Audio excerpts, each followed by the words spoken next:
est avec Mariusz, designer d'Arikana, dans sa boutique et atelier. On sait que tu travailles beaucoup avec des matériaux recyclés. D'où tu te procures ces matériaux recyclés?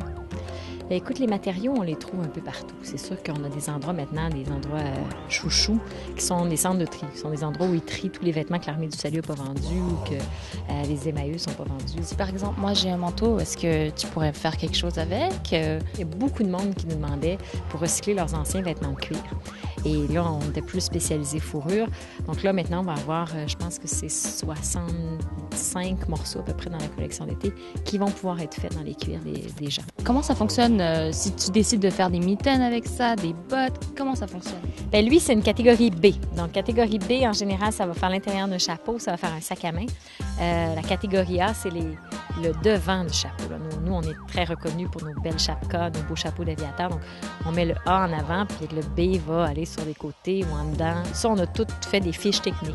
Mais ça, Gabrielle, quand elle fait la sélection, elle sait qu'elle a besoin de tant de manteaux de catégorie A pour faire sa production de chapeau. Donc, c'est de l'artisanat qu'on essaie d'un petit peu automatiser, histoire de faire en sorte qu'on essaie d'être le plus rentable possible et que les clients comprennent qu'il n'y a pas trop de différence avec du neuf. Est-ce que tu peux nous dire qu'est-ce que tu fais ici dans cette section de l'atelier?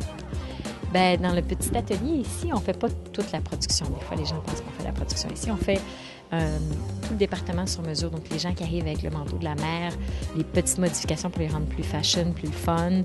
Et on fait le prototypage des premiers modèles de ma collection. Donc, ce que j'ai dessiné, ce que Jen m'a aidé à finir en fiche technique, là, on vient tester, voir si ça marche ici. Est-ce que tu t'installes ici des fois pour faire des croquis ou dessiner ou t'inspirer? Moi, je dessine pas beaucoup ici, à Montréal même. Moi, j'aime bien dessiner où il n'y a pas d'électricité, pas d'eau courante. Moi, je suis un peu plus fille des bois. J'ai comme besoin de m'éloigner de tout ce qui est autour de moi pour me retourner à la nature pour créer. C'est quoi le pourcentage création versus production? De mon temps à moi, je dirais que la création, c'est à peu près 10 %. Le restant du temps, comme je suis aussi une entrepreneur, que c'est mon entreprise, bien, il y a une partie finance. Après ça, de mon équipe, la création occupe probablement 80 % de l'équipe. Parce qu'une fois que moi, ça a bouillonné dans ma tête, là, je le délègue à toute ma gang. Donc, mon esprit créatif, après ça, se transmet à eux. Puis là, eux, beaucoup de leur temps est sur la création, là, justement, faire du prototypage, tester si ce que j'ai eu comme idée fonctionne. Donc ici, il y a beaucoup de création de mode qui se fait.